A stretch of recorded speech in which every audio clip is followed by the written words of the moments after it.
पाप की जड़।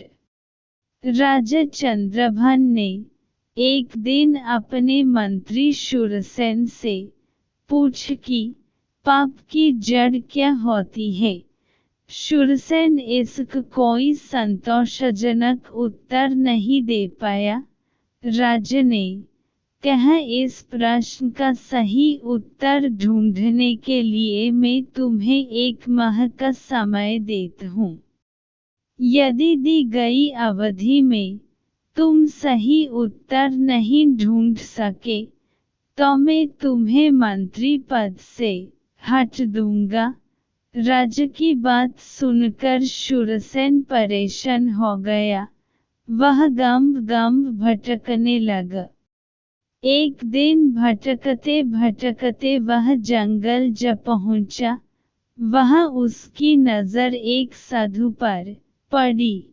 उसने राजा का प्रश्न उसके सामने दोहरा दिया। साधु ने कहा, मैं डाकू हूँ जो राजा के सिपाहियों के डर से यहाँ छुप बैठा हूँ। वैसे मैं तुम्हारे प्रश्न का उत्तर दे सकता हूँ, लेकिन इसके लिए तुम्हें मेरा एक काम करना होगा। शूरसेन ने सोचा, कम चाहे जो भी हो, कम से कम उत्तर तो मिल जाएगा। उसने डाकू के बात के लिए हामी भर दी। इस पर डाकू ने कहा, तो ठीक है, आज रात तुम्हें नगर सेठ की हत्या करनी होगी और साथ ही उसकी सारी संपत्ति चुरा कर मेरे पास लानी होगी। यदि तुम यह काम करने में सफल हो जाते हो तो मैं तुम्हें प्रश्न का उत्तर बता दूंगा। शूरसेन लालच में आ गया। उसे अपन पद जो बचना था, शूरसेन इसके लिए तैयार हो गया और जाने लगा। उसे जाते देख डाकू ने कहा, एक बार फिर सोच लो। हत्या व चोरी करना पाप है।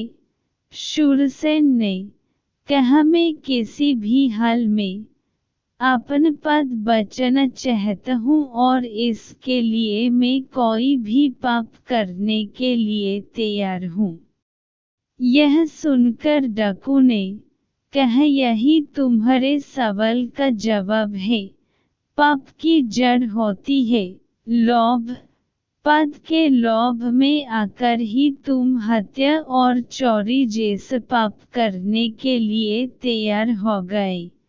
इसी के वशीभूत होकर व्यक्ति पाप कर्म करता है।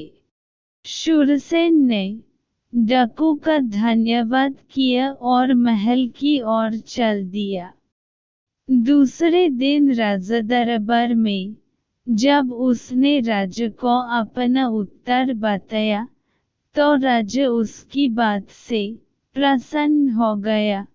उसने मंत्री को ढेर सारे स्वर्णभूषण देकर सम्मानित किया।